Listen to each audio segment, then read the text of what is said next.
하나님이 세상을 이처럼 사랑하사 독생자를 주셨으니 그를 믿는 자마다 멸망치 않고 영생을 얻게 하려 하심이라. 하나님이 그 아들을 이 세상에 보내신 것은 세상을 심판하려 하심이 아니요 그로 말미암아 세상을 구원받게 하려 하심이라. 하나님 고맙습니다. 우리들은 주 안에서 늘 부족하고 연약하지만 하나님께서는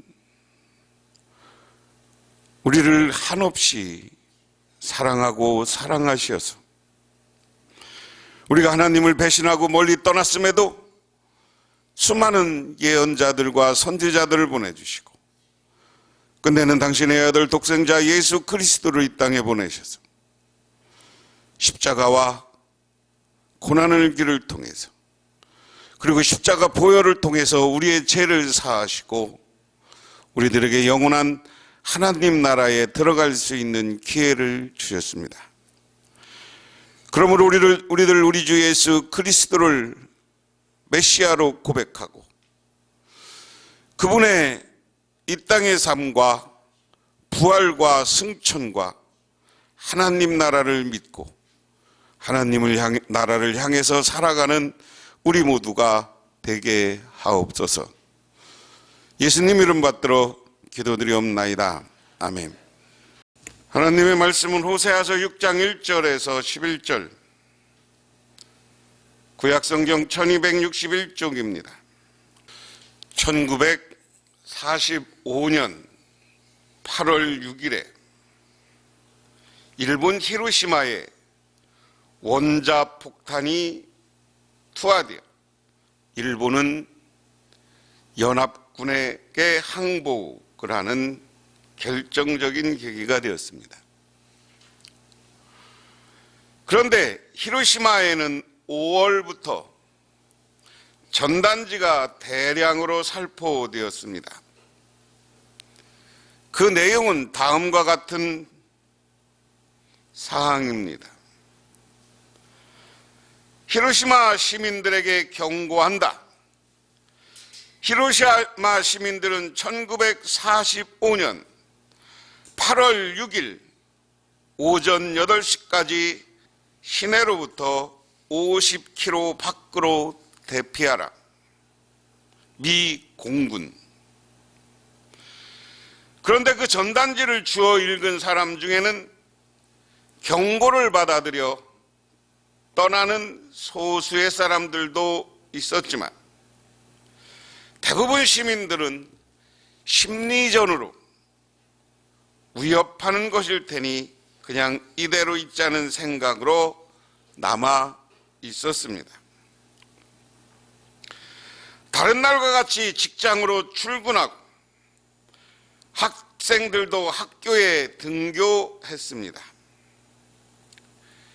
시간은 8시가 지나고 8시 10분이 되도록 아무런 다른 징후가 나타나지 않았습니다.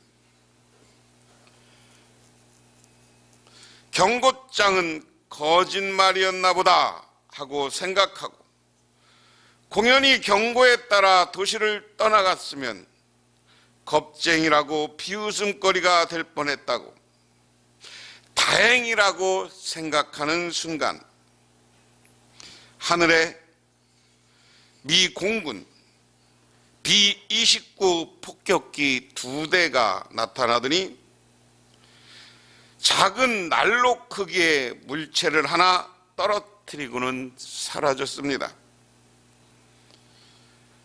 그리고는 폭음과 함께 성광이 비치는가 싶더니 순식간에 아수라장이 되고 말았습니다. 상공의 온도가 섭씨 10만 도, 지표면은 섭씨 3에서 4천 도에 이르는 엄청나게 뜨거운 열로 시내 전역은 전부 불탔습니다. 그 열로 23만 1922명이 다 죽었습니다. 그 중에 3분의 2는 시신조차도 찾을 수 없을 정도로 다 녹아버렸습니다. 또 엄청난 폭풍에 남아있는 것들이 거의 다 날아가 버렸기 때문입니다. 그리고 그 방사능으로 인한 피해는 그 사건 이후 지금까지 그 후손들에게 고통으로 이어지고 있습니다. 만약에 시민들이 미 공군이 뿌린 경고 전단지를 받아 읽으며 심각하게 받아들였다면, 그래서 그날만이라도 피신했더라면 그처럼 엄청난 인명피해는 줄일 수 있었을 것입니다. 경고를 무시하고 위험한 지역에 그대로 남아 있었기에 자신과 가족들이 비참한 운명을 맞이할 수밖에 없었던 것입니다. 경고를 무시한 결과는 사라져버리는 거예요. 죽음이었습니다. 23만 명이 죽었다 그러면요, 충주보다 조금 더 큰 도시 하나가 사라진 거예요. 충주보다. 충주가 지금 15만 조금 넘는다 그러는데요.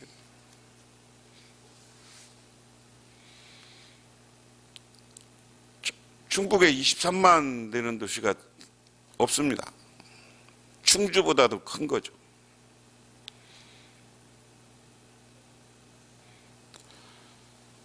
경고를 무시한 결과는 죽음이고 사망이다.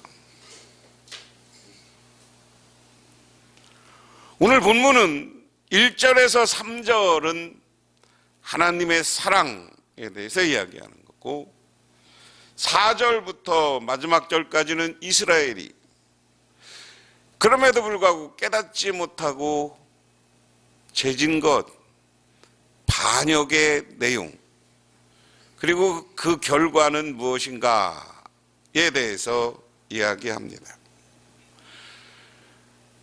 오늘 1절에 이렇게 시작합니다. 오라, 우리가 여호와께로 돌아가자.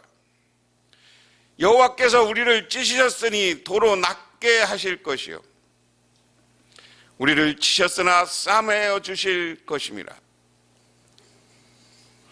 여호와께서 이틀 후에 우리를 살리며 셋째 날에 우리를 일으키시리니 우리가 그의 앞에서 살리라. 그러므로 우리가 여호와를 알자, 힘써 여호와를 알자.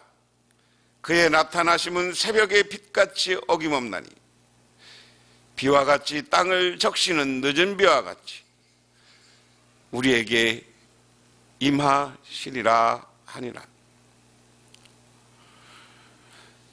지난 5장에서도 이스라엘 백성들이 우상 숭배한 것에 대해서 하나님이 경고합니다. 그 경고는 전쟁이었고요, 그 족속들이 깨닫지 못하면 이방 나라에게 망할 것이다 하는 거예요. 그런데 전쟁에서 나라를 잃어버리고 망했어도 너희들이 여호와께로 돌아가자, 여호와께로 돌아가자, 여호와께로 돌아가자. 지금 북왕국 이스라엘은 하나님을 배신하고 하나님을 떠났기 때문에 하나님께 벌받은 거예요. 하나님의 심판이 임한 거예요. 그럼 하나님의 심판이 임했으면 우리가 다시 하나님을 버리는 게 아니라 하나님께 돌아가자 하는 게 정상이에요. 믿으십니까? 믿으십니까? 제가 여러 번 얘기했지만 현대사회에서 가장 문제가 소위 과학이라는 이유로 신앙생활하는 것, 하나님 믿는 것, 이런 것을 아주 고래적 우스운 행위로 얘기하는 거예요.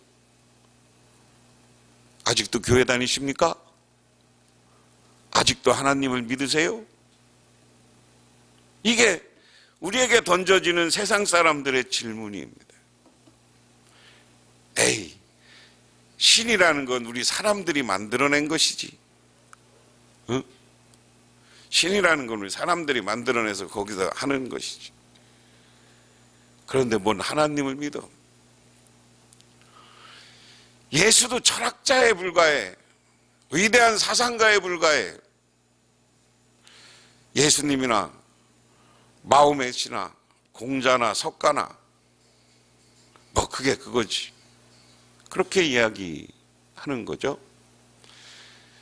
그렇기 때문에 신으로, 하나님의 아들로 신의 존재를 생각하는 것 자체가 미신적인 행위고 이 과학시대에 안 맞는다고 생각해요. 그러면 반대로 역설적으로 이 위대한 과학시대가 됐는데 왜 코로나라는 질병 하나를 못 막아서 지금 세계가 2년 동안 이렇게 난리냐고. 이 거대한 우주와 이 지구를 운행하시는 이 원리, 하나님이 만들어 놓은 이 원리를 깨닫고 우리는 하나님께 돌아가야 돼. 믿으십니까? 믿으십니까? 누가 뭐라고 해도 이런 현상을 볼 때마다 우리는 하나님께 돌아가야 돼. 세계가 비신앙화되고 하나님을 버리려고 할 때 하나님은 이 코로나를 통해서 깨달으라고 우리에게 주는 경고인 줄 믿고 오늘 말씀처럼 여호와께 돌아가자, 여호와께 돌아가자. 여호와께서 우리를 찢으셨으니 도로 낫게 하실 것이요. 믿으십니까? 믿으십니까?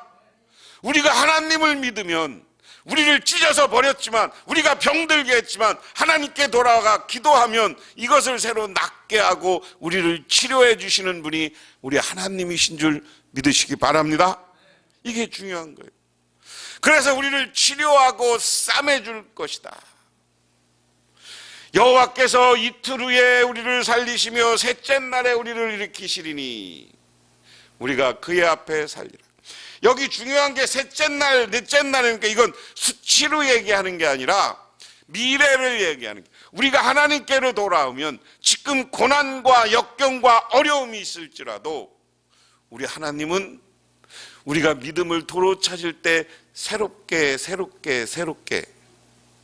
우리를 치료해주고 우리들에게 은혜 내려주고 우리들을 싸매주고 우리를 살려주시는 분이 하나님이시다.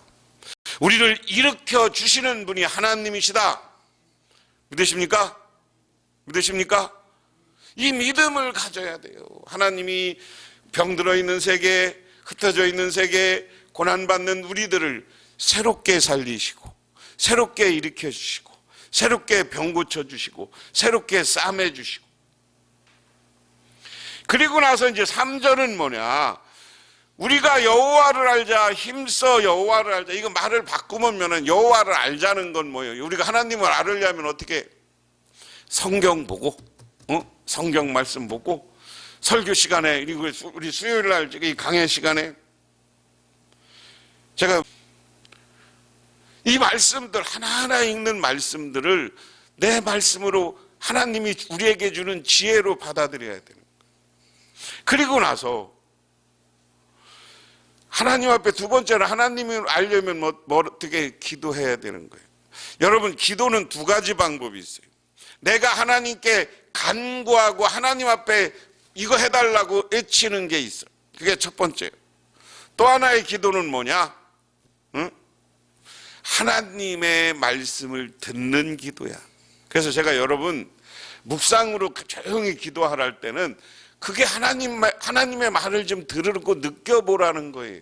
통성으로 기도하고 소리내서 기도하고 막 외쳤으면 아, 하나님, 그러면 나에게 주시는 뜻은 어디 있습니까? 나를 어느 곳으로 인도하시려고 합니까? 이렇게 듣고 느끼고 하나님의 음성을 들으려고 하는 것도 있어요. 그러다 보면 우리 마음속 깊은 곳에서 깨달아지는 게 있어. 아, 이건 내가 잘못. 어떤 때는 나도 모르게 내 죄가 생각나. 내 허물이 생각나. 그 뜻밖의 하나님이 지혜를 줘요. 너 그거 아니잖아. 사랑했어야지. 그럼 오늘 이런 거 실수했지. 이런 게 떠오르면 회개하세요. 그게 하나님을 아는 방법입니다. 그래서 하나님을 알고 우리가 힘써 여호와를 알자. 기도하고 하나님 앞에 찬양하고 하나님 예배 시간에 설교하고 설교 잘 듣고 또한 여러분 성경 읽고 이렇게 하나님을 알면 하나님이 어떻게 한다는 거예요? 그의 나타나심은 새벽 빛같이 어김없나니. 이건 무슨 얘기예요? 하나님이 우리에게 나타나고 하나님이 우리에게 살아계심을 보내주는 것은 어김없다. 새벽 빛 같다. 아무리 밤이 깊어도 새벽에 밝은 빛이 옵니까? 안 옵니까? 네? 오잖아요. 아무리 어제 저녁에 그냥 눈보라치고 막 추고 바람이 쌩쌩 불어도 아침이 오면 해가 떠오르고 새로운 하루가 시작되는 거예요. 오늘 이 말씀은 이 얘기예요. 우리가 아무리 힘들고 어려웠을지라도 우리 하나님은 새 세상, 희망의 세상, 축복의 세상을 우리에게 만들어주시는 줄 믿으시기 바랍니다. 이게 오늘 그 이야기예요. 그 다음에 하나님이 새롭게 햇빛처럼 나타나고 비와 같이 땅을 적시는 늦은 비와 같이 우리에게 임하시는 비처럼 임하시고 또 하나는 빛처럼 임하시고 하나는 비와 같이 오신다. 비와 같이 오신다는 얘기는 뭐예요? 제가 여러 번 이야기했지만 이스라엘은 더운 나라입니다. 비가 와야 농사를 짓습니다.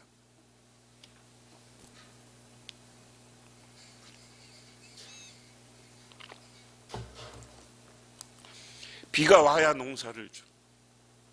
비도 적당히 오고 때를 맞춰서 와야 돼. 근데 우리 하나님이 비를 적당히 내려주실 것이다. 그래서 우리는 그 속에서도 하나님을 찾는 사람이 돼야 되겠다. 콘라드 아데나우어라는 독일에서 수상을 지나고 독일을 전후 복구를 한 엄청난 독일의 지도자입니다. 그는 1932년 2월에 켈른 시장이었어요. 그런데 히틀러가 총통이 되고 이제 거기도 이제 민주주의였으니까 유세를 하기 위해서 다시 수상을 선출하고 대통령을 선출하기 유세를 하기 위해서 켈른시에 왔어요. 그런데 당시 히틀러가 엄청난 대단한 권력으로 힘으로 막대한 권한을 가진 총통이 됐으니까 그 유세하는데도 각 시에서 그냥 사람들을 동원해서 막 박수 쳐주고 환영했어요. 근데 켈른 시장이었던 이 아데나우어라는 사람이 그 중앙당 나치당에서 지시를 했음에도 불구하고 사람들을 동원하지 않았어요. 그리고 왜 그러냐고 물어보니까 이렇게 나중에 이야기합니다. 아니, 그 사람은 아직 총통 수상이 아니다. 지금 유세를 하러 왔는데 똑같이 내가 야당이나 여당이나 공정하게 대해야지 왜 히틀러가 왔다고 내가 더 사람을 동원할 이유가 없다. 그렇게 이야기합니다. 그것 때문에 이 사람은 켈른 시장에서 쫓겨나고 12년간 나라에서 추방돼요. 그런데 12년 후에 히틀러가 정권이 무너지고 다시 정상적인 독일 나라가 됐을 때 이 사람이 독일의 수상이 됩니다. 우리나라로 얘기하면 박정희 같은 역할을 하는 거예요. 그래서 전후에 2차 대전 후에 유럽의 여러 나라들한테 독일이 전쟁 보상금도 하고요. 연합군들이 나라를 다 때려부셨으니까 독일이 어떻게 되겠습니까? 응? 완전히 폐허가 됐어. 그래서 거기서 엄청난 지도력을 가지고 이 콘데나우어라는 사람이 유대인 학살 사과하고요. 다른 나라를 위해서 우리가 전쟁한 거 사과하고요.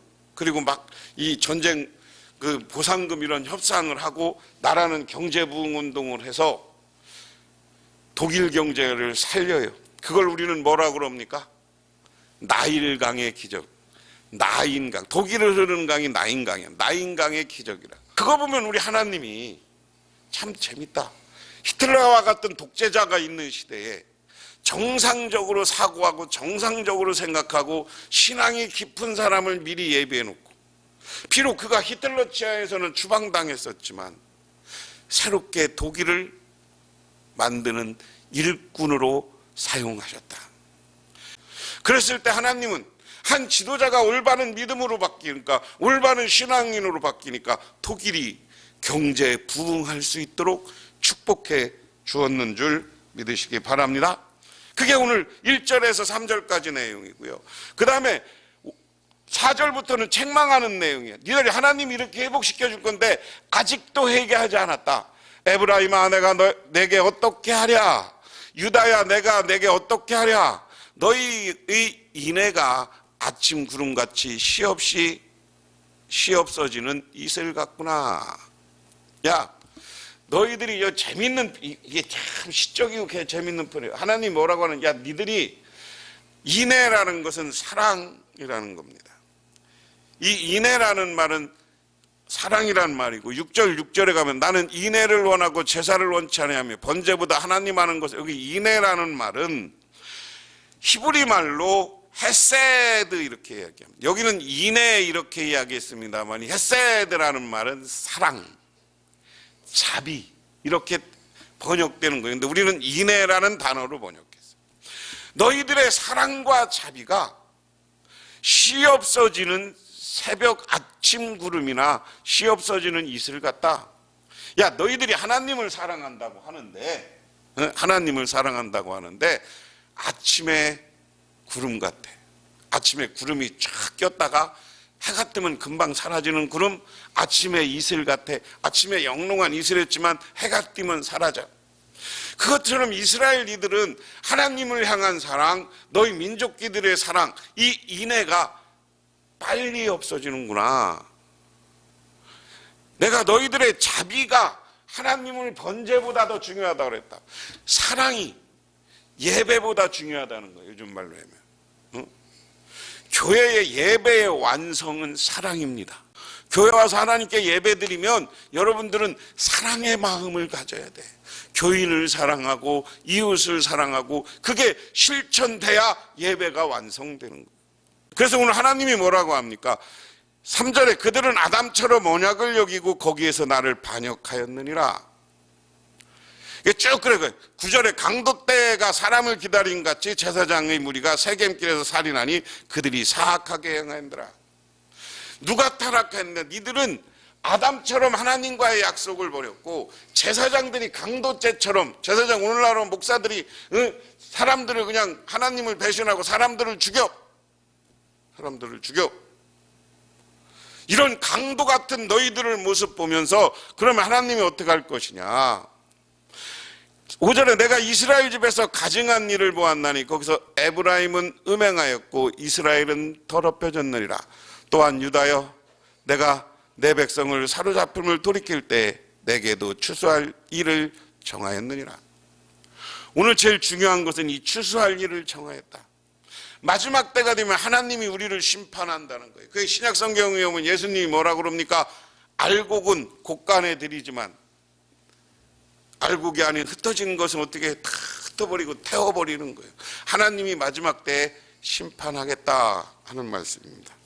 그러므로 오늘 말씀을 통해서 우리가 생각해 볼 것은 뭐냐? 우리가 하나님을 찾으면, 하나님 여호와께 돌아가자 해서 하나님을 향한 믿음을 찾으면, 하나님은 우리에게 이른 비를 내려주시고 햇빛을 내려주셔서 농사가 잘 되게 하고 우리의 삶을 복된 삶으로 만들어주지만, 우리가 강도태처럼 아담처럼 하나님과의 약속을 어기고 타락하면 마지막 때에 심판할 것이다. 그러므로 우리는 하나님 앞에 회개하고 여호와를 찾는 사람이 되시기를 주님의 이름으로 축원합니다.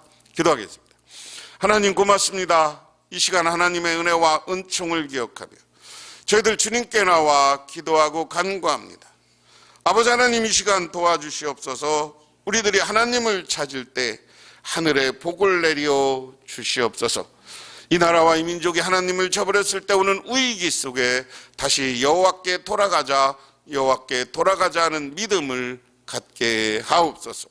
믿음이 회복될 때 이른 비와 늦은 비를 내려주시고 정말 하나님께서 놀라운 사랑과 축복을 우리에게 채워 주시옵소서. 그래서 우리가 사랑을 잃어버리고 하나님 우상을 숭배하고 강도 때처럼 변화된 우리의 모습이 있다면 하나님 앞에 온전히 회개하게 하옵소서. 하나님의 심판이 있음을 깨닫고 하나님만 바라보는 삶을 살게 하옵소서. 우리가 온전한 회개를 하게 하옵소서. 예수님 이름 받들어 기도드리옵나이다. 아멘. 지금은 우리를 죄에서 구원해 주신 우리 주 예수 그리스도의 은혜와 온 우주를 창조하신 성부 하나님의 사랑하심과 우리 삶 가운데 찾아오셔서 이끌어가시는 성령님의 도우심을 오늘 주님께 나와 기도하고 간구하고 들어가는 우리 복명께 묻은 성도님들과 그 가정의 영원토록 함께 하시기만을 간절히 축원하옵나이다.